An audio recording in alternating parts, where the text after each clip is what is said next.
Hello everyone, welcome to Officer Bitia. We're discussing daily current affairs and analysis. तो देखते हैं आज कौन से आर्टिकल्स इंपॉर्टेंट है from UPSC point of view जो आपके एग्जाम के लिए चाहे वो प्रीलिम्स हो या मेंस हो उसके लिए इंपॉर्टेंट हो सकते हैं.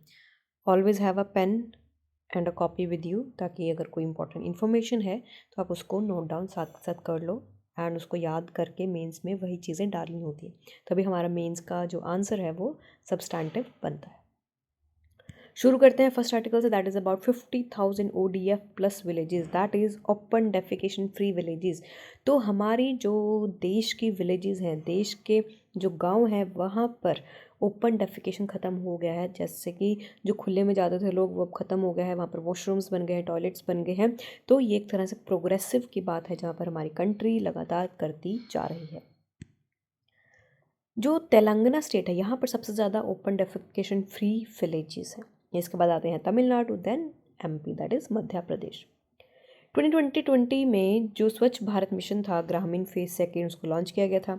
उसी का एम था कि हमें बाय 2024 जो हमारी विलेजेस हैं, जितनी भी विलेजेस हैं कंट्री में, उनको सबको डेफिकेशन फ्री करना है. एंड इसी के लिए जो मिनिस्ट्री ऑफ जल शक्ति थी उन्होंने इस मिशन को पूरा करने के लिए गोवर्धन स्कीम भी इंक्लूड कर दी. बायोडिग्रेडेबल वेस्ट मैनेजमेंट स्कीम भी इसमें डाल दी.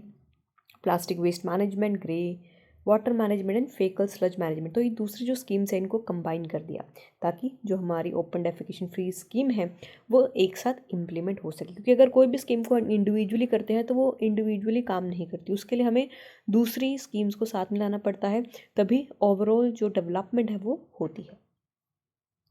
क्योंकि एक दूसरी स्कीम्स दोनों में आपस में इंटरलिंकेजेस होते हैं, इंटरकनेक्टेड होती हैं, इसलिए हम देखते हैं कि हमारी जो स्कीम्स है वो सबमर्ज्ड हो जाए. तो बाद में जब ओपन डेफिकेशन फ्री हो गया तो इसको हमने जो पहले क्या किया था, हमारे जो विलेजेस हैं उनको 3 कैटेगरीज में डिवाइड किया था. जो पहली कैटेगरी थी उसका नाम था राइजिंग, कि हाँ अभी ये राइज हो रही है, डेफिकेशन से ओपन डेफिकेशन की तरफ जा रही है. दूसरा है एस्पायरिंग, जो भी सोच रहे हैं, उनका सिर्फ मेन मॉडल दिमाग में है कि हाँ हम करना चाहते हैं, तो भी शुरुआत नहीं हुई. एंड तीसरा है मॉडल, कि जहाँ पर मॉडल बन चुका है, जहाँ पर इंफ्रास्ट्रक्चर ग्रो हो चुका है, तो वो चीज़ें यहाँ पर विलेजेस को 3 मॉडल में डिवाइड किया है.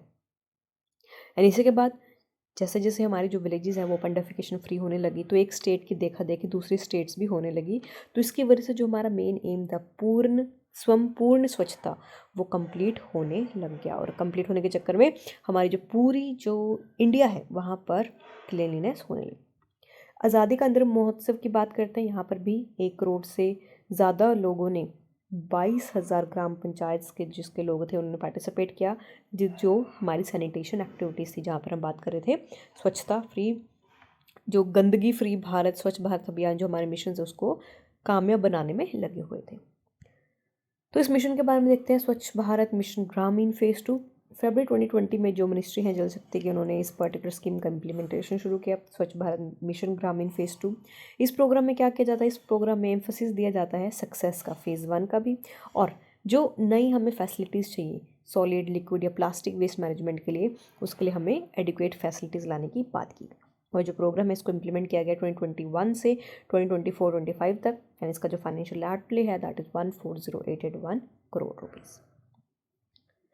Next is about rough tooth dolphin. तो ये जो डॉल्फिन की नई स्पीशीज़ है ये हमें मिली है हमारे गर्म पानी में, दैट इज़ हमारा जो tropical and deep warm waters हैं वहाँ पर हमें ये पाई गई है. इसका नाम रखा है रफ टूथ डॉल्फिन. 1823 में जो जॉर्ज कुवियर थे उन्होंने पहली बार ऐसे स्पीशीज़ को डिस्क्राइब किया था. तो देखते हैं कि इसको क्यों क्यों ऐसा बोलते हैं रफ टूथ. इसका जो साइंटिफिक नेम था वो आता है स्टेनोब्रिडानासिस, that is a name of the species, जो इसके टेक्निकल्स नेम होते हैं. एंड ये मेंबर है जेनस स्टेनो कैटेगरी. स्टेनो है उसका मतलब होता है नैरो, जिसका मतलब होता है बीक ऑफ द एनिमल. तो जो बीक होती है एनिमल की दैट इज़ यूजुअली नैरो, या तो ऐसी होती है या फिर ऐसी भी होती है. और ये जो एनिमल है रफ टूथ डॉल्फिन, इसके कोई सब स्पीशीज़ नहीं होते, कोई और वेराइटी ऑफ इस टाइप के स्पीशीज़ नहीं होते. ये जो स्पीशीज़ होते हैं लार्ज होते हैं ऑब्वियसली डॉल्फिन बड़ी होती हैं। इसकी जो मीटर्स में अगर हम लेंथ की बात करें दैट इज़ 2.09 टू 2.83 मीटर्स।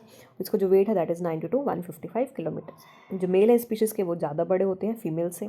और जो मोस्ट हमें एलिजिबल विजिबल कलेक्टर दिखते हैं इस पर्टिकुलर स्पीशीज़ के वो है slender nose and conical head. इनका जो हेड होता है वो कोनिकल होता है और इनकी जो नोज़ होती है वो सिलेंडर नोज़ होती है।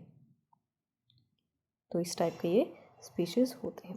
जो टीथ होते हैं स्पीशीज़ के वो भी बहुत ज़्यादा डिस्टिंक्टिव होते हैं, बहुत ज़्यादा डिफरेंट होते हैं एंड रफ सरफेस के होते हैं क्योंकि वहाँ पर काफ़ी सारे इरेगुलर रीजेस हैं। जो इसके टीथ हैं उसमें काफ़ी सारे इरेगुलर रीजेस हैं, काफ़ी सारे नैरो हैं, जिसकी वजह से जो उसका जो है लोअर जो वाइट और पिंकिश कलर का है और बहुत ज़्यादा रफ एज्ड है।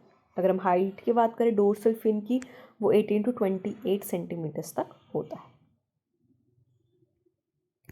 पॉपुलेशन देखते हैं स्पीशीज़ की। जो स्पीशीज़ है ये मिलता है हमें अटलांटिक ओशन में, पैसिफिक ओशन में, मेडिटेरियन सी में एंड इंडियन ओशंस में। बेसिकली गर्म पानी में मिलता है, वार्म वाटर्स में मिलता है, ट्रॉपिकल वाटर्स के। ट्रॉपिकल वाटर्स कौन से होते हैं? ट्रॉपिकल एरियाज कौन से होते हैं? This is your equator, this is your tropic of cancer and this is your tropic of capricorn. तो जो एरिया ट्रॉपिक ऑफ कैंसर और कैप्रिकॉर्न के बीच में होते हैं दीज आर ट्रॉपिकल रीजन्स। तो यहाँ के जो पानी होता है चाहे वो अटलांटिक ओशन हो, पैसिफिक ओशन हो, इंडियन ओशन हो, कोई भी ओशन हो, तब यहाँ पर हमें डॉल्फिन्स मिल जाती हैं। रिप्रोडक्शन की बात करते हैं स्पीशीज़ की। जो सिंगल डॉल्फिन है ये रफ टूथ डॉल्फिन को बर्थ देती हैं after a unknown gestation period. हमें नहीं पता कितने टाइम के बाद बर्थ देती हैं, बट जो सिंगल डॉल्फिन होती है वही बर्थ देती है।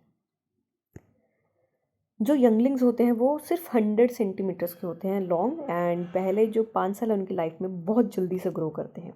एंड जब एज होती है इनकी 6 से 10 ईयर्स तब जो फीमेल होती हैं वो सेक्शुअल मेच्योरिटी रीच कर जाते हैं। एंड अगर हम मेल की बात करें तो among the males it is the range between 5 to 10 years. तो जो फीमेल है उनको 6 टू 10 ईयर्स लगते हैं और मेल को लगते हैं 5 टू 10 ईयर्स। अब बात करते हैं हमें जो स्पीशीज़ मिला है रफ टीथ डॉल्फिन, ये हमें इंडियन वाटर्स में मिला है, इंडियन ओशन के पानी में मिला है एंड ये मिला है department of environment, forest, marine mammals research. ये जो टीम है उन्होंने रिपोर्ट किया है पहली as a sighting of rough tooth dolphin in the Indian waters around Lakshadweep. जो हमारा अरेबियन सी है लक्षद्वीप के अराउंड जो रीजन है वहाँ पर हमें ये डॉल्फिन मिली है। तो एक तरह से साइट सीइंग का भी बन जाता है, हमारा स्पीशीज़ वेराइटी भी पता चल गई एंड यूपीएससी बेस पर ही क्वेश्चन पूछ लेता है। नाउ नेक्स्ट इज अबाउट प्रस्थान ऑफशोर सिक्योरिटी एक्सरसाइज। प्रस्थान जिसका मतलब होता है कि यहाँ से हम जाने का टाइम हो गया है। तो प्रस्थान एक तरह से ऑफशोर एक्सरसाइज है, कंडक्ट किया गया है मुंबई ऑफशोर डेवलपमेंट एरिया में एंड इसको किया गया है वेस्टर्न नेवल कमांड हेडक्वार्टर्स के अंडर।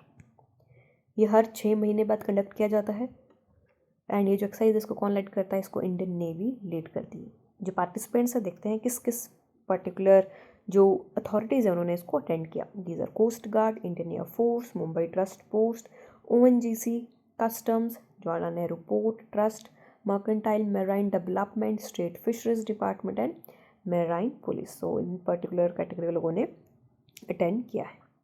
ये जो एक्सरसाइज इसको कंडक्ट किया है ताकि हमारा जो रिस्पॉन्स है वो रिफाइन हो सके। कैसे जब स्टैंडर्ड ऑपरेटिंग प्रोसीजर्स आते हैं, जब हम मेजर कंटीजेंसीज आ जाती हैं, कोई भी इशू आता है फ्यूचर में, तो उसके लिए हमें पहले ही प्रिपेयर होना चाहिए। तो और इसी वजह से हमारी एक्सरसाइजेज कंडक्ट करते हैं ताकि कोई भी इशू हो हमें अपनी पता होना चाहिए कि हमारे पास कौन कौन से प्रोडक्ट्स अवेलेबल हैं, कौन कौन सी चीज़ें अवेलेबल है, ताकि अगर ज़रूरत पड़े तो हम उसको यूज़ करने में कामयाब हो सकें। जो ONGC है ये भी मुंबई में लोकेटेड है जहाँ पर एक्सरसाइज को कंडक्ट किया गया था। अब बेसिकली एम क्या था इस एक्सरसाइज का? एम यही था कि हमें ऑफशोर सिक्योरिटी को बढ़ाना है। जो हमारी कोस्टल सिक्योरिटी है उसके बाद आती है ऑफशोर सिक्योरिटी, जो पानी वाली सिक्योरिटी होती है, जहाँ पर खतरा रहता है कोई दूसरी शिप बाहर से ना आ जाए, कोई फॉरेन शिप एंटर ना करे, तो वहाँ पर भी इशू आता है। तो इसलिए ऑफशोर सिक्योरिटी जो है वो मेंटेन करने की बात करते हैं। ये जो एक्सरसाइज है इसका मेन एम यही है कि हमें स्ट्रेंथन करना है, इंटीग्रेट करने एफर्ट्स को, कि कैसे हमारी जो मैरीटाइम स्टेक होल्डर्स हैं जो इन्वॉल्व है डिफेंस हमारी कंट्री के, वो इसमें पार्टिसिपेट करें और इसको स्ट्रेंथन करें। अब देखते हैं कि कौन कौन सी कंटीजेंसीज की हम बात करें, कौन कौन सी इश्यूज़ की हम बात करें जो फ्यूचर में हो सकते हैं। जैसे कि बॉम्ब एक्सप्लोजन हो सकता है, टेररिस्ट इंक्लूशन हो सकता है, सर्च एंड रेस्क्यू हो सकता है, कैजुअलिटी इवैक्यूएशन होता है कि बाई चांस कभी इशू आया, कैजुअलिटी फंस गया हो वहाँ पर, हमें उनको बाहर निकालता है, वो इशू होता है। मेजर फायर, आग लग सकती है, ऑयल स्पिल, जब ऑयल पानी में चला जाता है, बह जाता है तो कितना नुकसान होता है, उस टाइम पे कैसी प्रिपेयर्डनेस होनी चाहिए, मैन ओवरबोर्ड, मास इवैक्यूएशन, ये सभी चीज़ों पर हमें पहले से ही प्रिपेयर्ड होना पड़ेगा। तो इसी वजह से हम एक्सरसाइज करते हैं। तो इसी के लिए हमारा जो रिस्पॉन्स है इन सभी इश्यूज़ के लिए एकदम से रेडी हो, उसके लिए हम तैयारी अभी से करना शुरू करते हैं।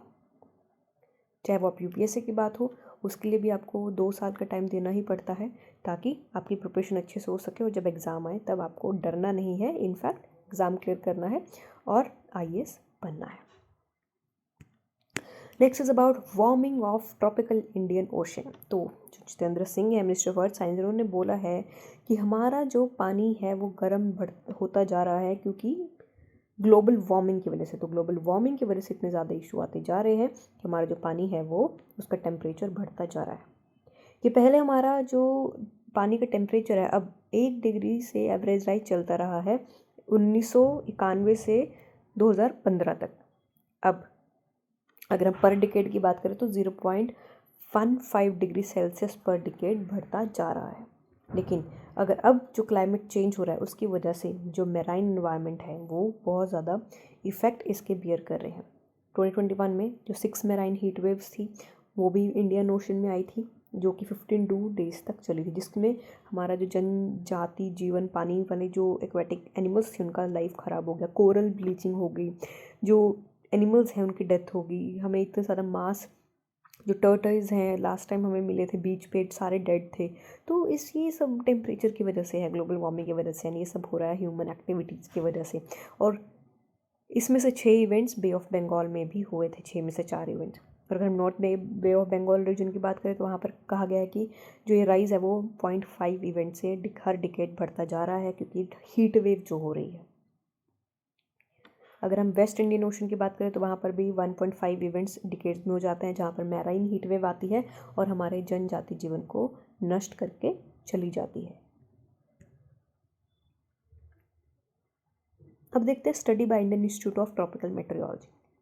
जो Indian Institute of Tropical Meteorology है उन्होंने एक स्टडी जाहिर किया जिसने बताया है कि जो 66 मेराइन हीट वेव्स इवेंट्स हैं वो वेस्टर्न इंडियन ओशन में ही हुए हैं and 94 events Bay of Bengal region में हुए हैं।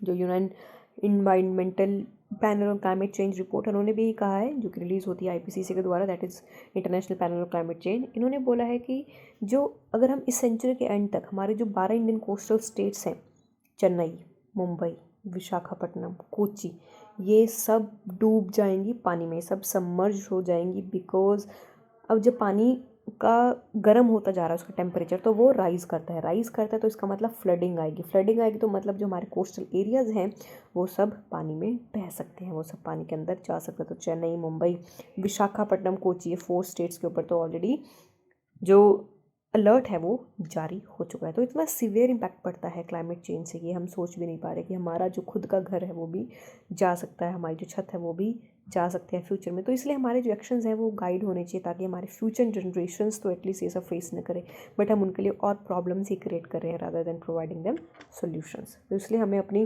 जो चीज़ें हैं, अपना जो टेम्परेचर है, अपना एंथ्रोपोजेनिक एक्टिविटीज़ की जिसकी वजह से ये बढ़ता जा रहा है वो कंट्रोल में लाना है। तो एक बार यहाँ देख लेते हैं कि कैसे हमारा टेम्परेचर इफेक्ट होता है। This is your Pacific ocean, ये पैसिफिक ओशन है। तो यहाँ पर क्या हो रहा है, हाई टेम्परेचर बढ़ता है। तो यहाँ पर टेम्परेचर बढ़ता है तो ट्रेड विंड्स आती हैं, ट्रेड विंड्स हमारी पैसिफिक ओशन से ही इंडियन ओशन की तरफ ट्रैवल करती हैं क्योंकि इंडियन ओशन तब कोल्ड वाटर होता है एंड ये जाती है high air pressure to low air pressure.